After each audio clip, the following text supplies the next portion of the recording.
Good morning to those of you out there on the West Coast. Good afternoon to those of you here on the East Coast. It's a nice sunny day. That beats snow in the city anytime, I think. We're going to get started here in just a second. Let me turn off my captions. And we will get rocking and rolling. I don't know what I got going on here. There we go. Okay, but before we get started, I just want to say thank you to those showing up early and on time. We got over 100 people showed up early and on time. I love that. I really appreciate that. And as we get forward, by the way, when you show up early and on time, LinkedIn then pushes it out to everybody else saying, hey, don't forget, we're starting. Let's get going. But I wanted to give you a tip for success as a thank you for showing up early and on time. And so my tip for success today is related to trying to reach out to federal buyers, et cetera, and get their attention. And one of my favorite things to do, and you might try this, is go find an RFI or a sources sought that is in SAM, for example. And it could literally be in anything. It could be in Seaport Next Gen, or it could be in eBuy, some of these places where maybe it's not hitting SAM, but find that and share that information out on LinkedIn. Hey, I just want to let you know that there's an RFI that dropped. I'm going to respond. Our company can really do this. So you're showcasing that. But I just wanted to push the word farther out to industry type thing. And then you tag the contracting officer if you can. Maybe you find the small business professional or the small business office. They're always on LinkedIn, or they're often on LinkedIn. And so you could tag them, just put an @ symbol and type their name in. And then you could also tag the agency. So for example, let's say this was coming out of DLA, an opportunity in there. Then I would tag them, or the Army, right? I would tag the Army small business office. I would tag maybe the particular program office if I know what it is. But by doing that, first off, you're just spreading the word and you're letting other people know about you. And it's a great way to post without having to really come up with creative content. But now you're slowly going to start building relationships with these federal buyers who appreciate the fact that you're pushing the word out more. And the fact that you push the word out more, obviously they're appreciative of it, but then they'll sit there and let you know, they'll come back and say thanks, kind of thing. So anyways, that's the tip of the day for those showing up early and on time. Really appreciate it. I want you to engage on LinkedIn, because LinkedIn is a social selling tool. This is the primary direction sales is really going out there, where instead of its face-to-face meetings only, now the government can engage with sellers like you in social media before they ever even have maybe a first meeting inside. Hey, by the way, as we get started, make sure you put your company name, core competency into the chat. I get contacted every single day about, do you know a company that does this? Do you know a company that does that? And I would love to begin to learn about your company. I would love others in the chat to learn about your company. So make sure you do that. Don't be hidden. Let's get in there. All right, let me get started with training. The official part of our training is starting now. So small business owners, government contractors struggle with prioritizing thousands of things on their plate. This is not just some topic I pulled out of the random. Gus Phelps, who's in here with me, partner in here, was talking to me about this last week, saying we should do a training around this, because our customers, we get asked this a lot. They've got a lot of things going on. They're spinning a lot of plates in the air, but they don't know what to focus on first, or how do we prioritize our day? And so we wanted to drive into that topic, right? How can you be sure that you're working on the most important thing? Stephen Covey, who has this book, if you can see this, 7 Habits for Highly Effective People by Dr. Stephen Covey. He wrote this book. The first time I read it was back in 97. So when I was in the Army is the first time I read it. A lot of us in the Pentagon were reading it. In Habit 3, he talks about put first things first, right? And the idea of putting first things first aligns totally with today's training, and this idea of how can you prioritize your day, or how can you make sure that you're working on the most important thing today? So that's what we're going to be diving into today on daily tasks for small business owners, how to look at what you're working on and really making sure you're working on the most important thing. In today's training about what small business owners and really anybody in a company should focus on daily, I want to talk to you about how first you need to understand your capacity, being realistic about the amount of time you have to work on your daily activities. The second thing is I want to introduce you to this concept that goes with Stephen Covey's third habit, put first things first. In there, he talks about this time management matrix. And most importantly, the reason I'm bringing it up is it enables you to see the work and decide how and really proactively avoid the unimportant activities that you might be engaged in, or unimportant tasks. And then the third thing I'll follow up with is wrap up with is kind of an overview of the 5 different types of work that you have. I call them work types. I'm an old software developer in the IT world, and so you'll see me blend a lot of terms from agile software development into the sales training I teach, and capacity comes from that. Work types is a similar type thing. It comes from books on like DevSecOps, but this idea of what are the different types of work. And for us, I've identified 5 that typically in a small business we have. So that's what we're going to cover down on today. If you haven't figured this out already, I talk at a fire hose pace. You can always go back and watch the replay, slow it down. We do these trainings every single weekday, whether it's a holiday or not, we're here. And we do this training live every single weekday to make sure you have the how. So let's get started. If you don't know who I am, my name is Neil McDonald. I'm the president of the GovCon Chamber of Commerce, and I want to welcome you to my federal sales training where I provide tips for success in the federal market. I spent 20 years in the federal market as a small business owner when I came out of the Army. And since 2018, I've been teaching people like you that government contracting is not a secret, it's just a process.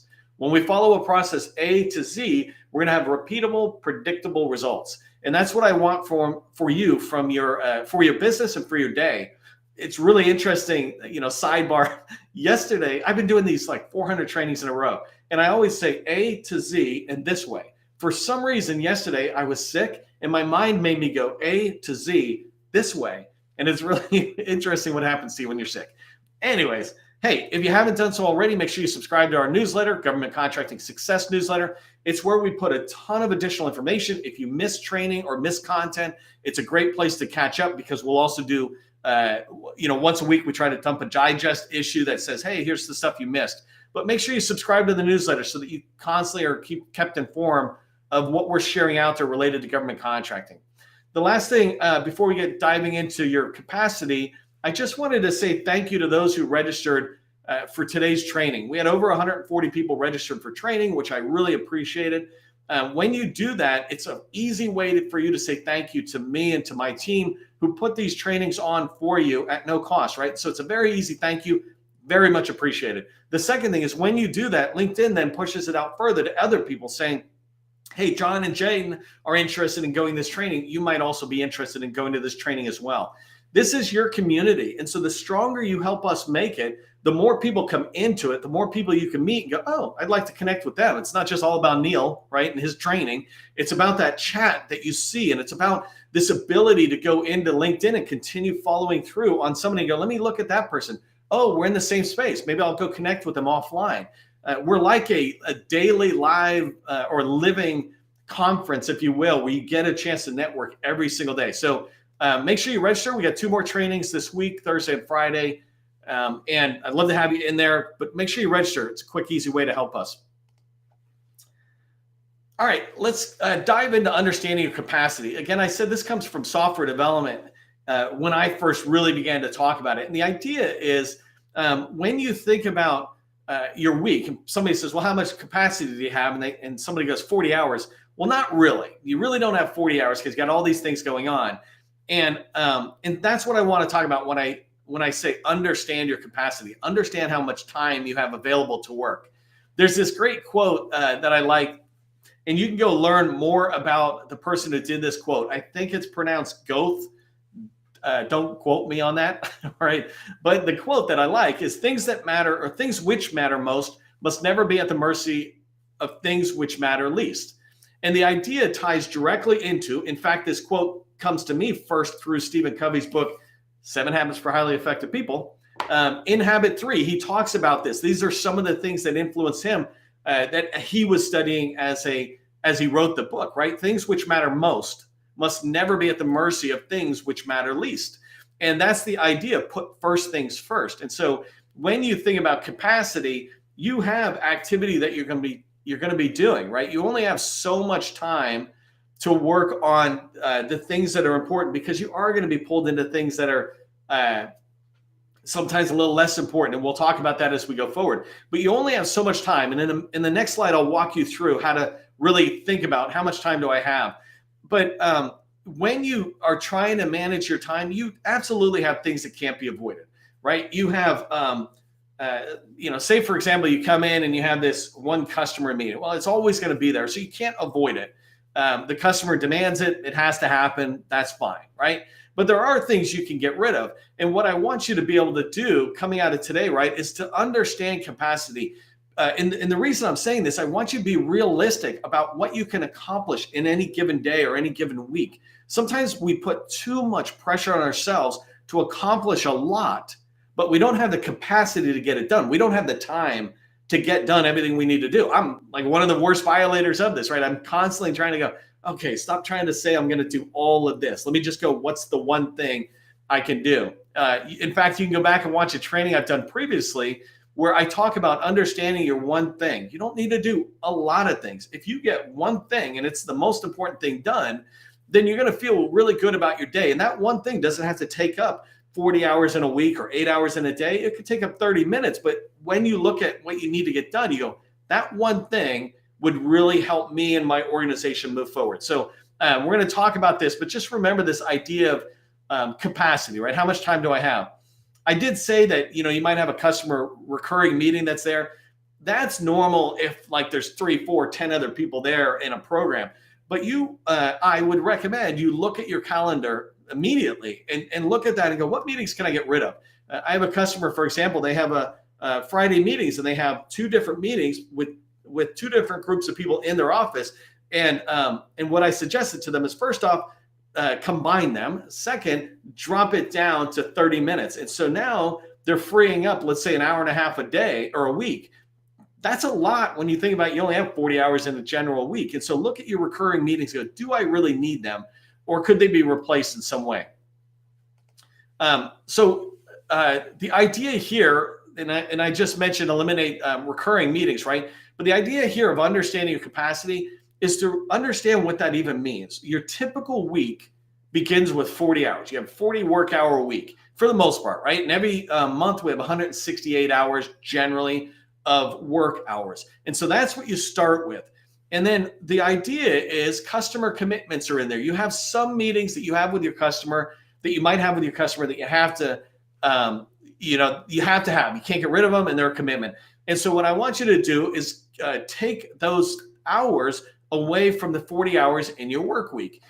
Make sure you're taking away any pre and post time as well. If you have a meeting and it's in person, then you have travel time.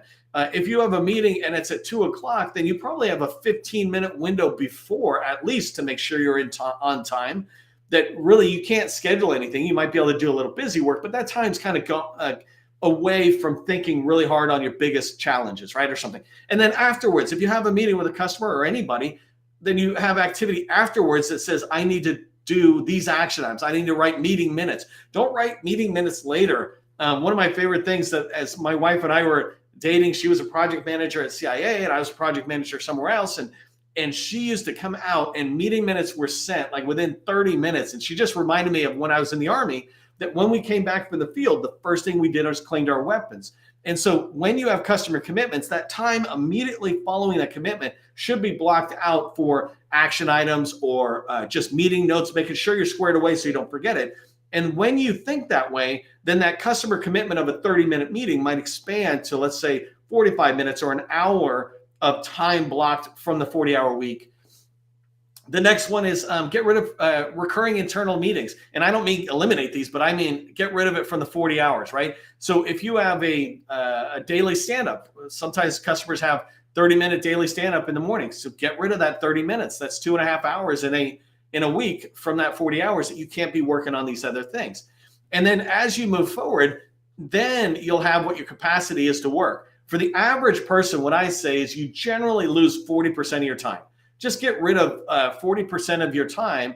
And, so what is that? 16 hours out of a 40-hour work week. When you get rid of that time, then you've got 36 hours left. Or 26 hours left, excuse me. And so that way you're realistically looking at your capacity, the time you have available to take work. The reason I put your mask on first is this is going to transition to the next things I'm talking about, is when you're on an airplane, they teach you that if you're traveling with children and something happens and the oxygen mask drops down, put your mask on first and then your children. Our instinct is to put our children's mask on first. Let me save them, right? But that's not a good idea because you can be fumbling around and things go bad. But if you put your mask on first, which literally will take 10 or 15 seconds, now you are taken care of, which enables you to have all the time in the world to take care of your kid. And it's the same thing here. I want you to think of the most important things you need to be working on as you, and all the other stuff is your kid. You need to somehow make sure you're taking care of yourself in order to take care of all the other activity that's out there. Okay, again, this time management matrix, it's coming from Stephen Covey's book, 7 Habits for Highly Effective People. I absolutely recommend you read it. It's my #1 business book. I read it every single year.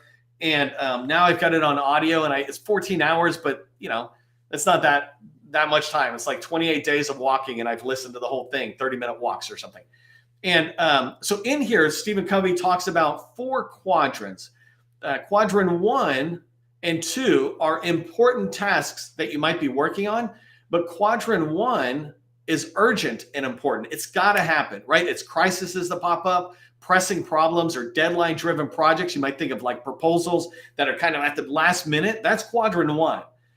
Quadrant 2 is not urgent, important tasks. And so these are, I like to say it's strategic, but activities he talks about is prevention, relationship building, identifying new opportunities, planning, even recreation or downtime is important. That's like, even just as I read this, I'm reminding myself, you're not doing enough of that. I do enough of the other stuff, but I need to do some downtime, right? It's time to go to Hawaii. Quadrant 3 and 4, though, are the unimportant or the not important things that you might find yourself working on.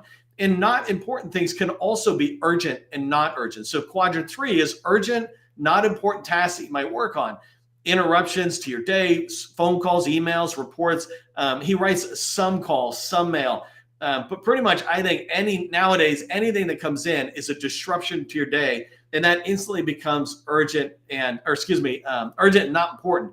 And this idea of that stuff should sit. You can answer your phone and check your voicemail every 30 minutes, right? Unless it's your family, it does not really need to jump up. But some meetings, right? This is why I'm saying get rid of those recurring meetings that maybe don't matter. And then over on quadrant 4, this is not urgent and not important. If you're in here, you're dealing with busy work, right? You think about email activity that you're processing and looking at your emails, social media, getting stuck in the feed, or phone calls that are in there, people who walk by and talk a lot, right? This is a big thing that happens. There's this idea of the water cooler, right? But there's also this idea of wasted time at the water cooler or going back to the water cooler multiple times in a day. If you find yourself working quadrants 3 and 4, you're kind of basically living an unimportant life, right? You're working in unimportant, or you're doing unimportant things within your business. And we want to pull you up to the quadrant 1 and 2. And then it's not about spending all your time in quadrant 2, but what happens is quadrant 1 tends to take all of our time when we're working on important things, and we need to get over. An example for me is I have this course I really want to get out. I think it would be a very helpful course. That's not urgent though, but it is important to me and my team, and I need to block 30 minutes a day to work on it, right? And so even teaching you this today is reminding me of that. Okay, before I show you how the quadrants line up for government contracting, let me just tell you, I got a BD masterclass out there that we've released again for 2024. If you want to be the best business developer you can be, to get in the door, to build relationships, to identify opportunities for your company, go check it out, govconchamber.com. You can learn more about it there. I worked really hard to create a lot of content in a short amount of time so that what you're doing is learning how to build those relationships, get in the door, and identify opportunities. Okay, commercial over. Let's go back to time management matrix. And I just put it in here as a way to look at the time management from government contracting. And I just took a stab at it, right? So quadrant 2 in particular, which is where I want you to focus, that's business development activities. When you're out there doing business development, capture, proposal development, relationship building, process improvement on your sales or your business, that's all quadrant 2. That's important, but not urgent. When you can start planning around that, that's how you start moving forward. The reason this is important, especially as it relates to today's training, is if you struggle with what to work on a daily basis, how do I know what first to work on? Of course, you got the crises, and you think about what's urgent going to pop up, but that stuff will kind of happen whether you plan it or not. But the urgent part, what I'm encouraging you to do, and I'll show you again in a second, is look into the not urgent but important quadrant 2 section and decide what's one thing I can do on this today so that I get something going, right? You don't always have the same thing every day. And I'll leave quadrant 3 and 4 alone because just in the interest of time, we don't need to go over that. But over on the right-hand side, I did this thing where I said a day in a federal sales life. And I might update this later, but the idea is if you were thinking about what you could do today, I said in quadrant 2, get one new piece of agency data. For example, this morning, I found an implementation plan, not a strategic plan, but an implementation plan for additive manufacturing and 3D printing for one of my customers. I was able to find that.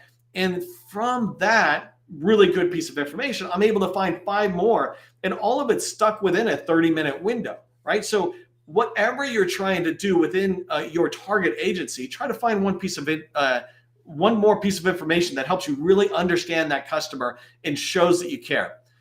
Perform one step forward on an op. This is one of my favorite things, is look at your pipeline and look at the top 5 opportunities you have, for example, and make sure you have a next step. So an example is I have a customer in one of their opportunities. The next step is to find out if this is a live opportunity. They found it on a forecast. They've got some basic information. They like it. It looks good, but they don't really know like where is it in the journey, the acquisition process. And so their next step is to go find that information out. But currently they don't have any points of contact because the one point of contact listed is it's a dead end, right? And so the next thing, the one step they could do to move this opportunity forward is to find the top POCs for this opportunity. And those are generally the small business specialists related to this agency and this op and the contracting officer specialist. If you can't find that, find the head of contracting for there and work it down. But that's their one thing. Just find the POCs. It's not even to have a meeting. Just find out who it is. And so on your most important opportunities, one thing you could do in quadrant 2 is just move that opportunity incrementally forward on a daily basis. And then one of the things I put here is think in 1 to 2 hour tasks. Don't try to think these big things you're going to do in quadrant 2. Just go, what's one thing I can do that will take 1 to 2 hours at most? That way you can get it done in a single day, right? Another example I put here is you could email 3 potential teammates. I have customers trying to get in the Army. So we built a list of 100 winners, prime contractors over there, small. And so one of the things I could do tomorrow is email and call these 3 potential teammates and see if they're open to an intro call. It's not even to have the call yet. That would be another good win, right? But quadrant 2 is about moving things forward incrementally.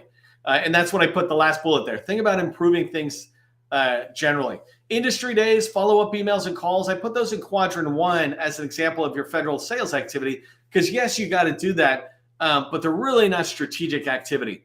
And then quadrant 3 and 4, I'm going to bypass so I can keep going on. You can see this. This will be available later. If you want this as a handout, put handout in the chat. Actually, while I take a drink of water, just put time handout in the chat if you'd like a copy of this. This one's ready, and we can drop that pretty fast.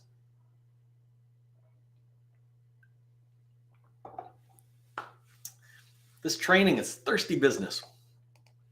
Okay, let's talk about the last thing I really wanted to cover down on is when you're planning your day and you're thinking about your day, I break up what small businesses work on into 5 work types.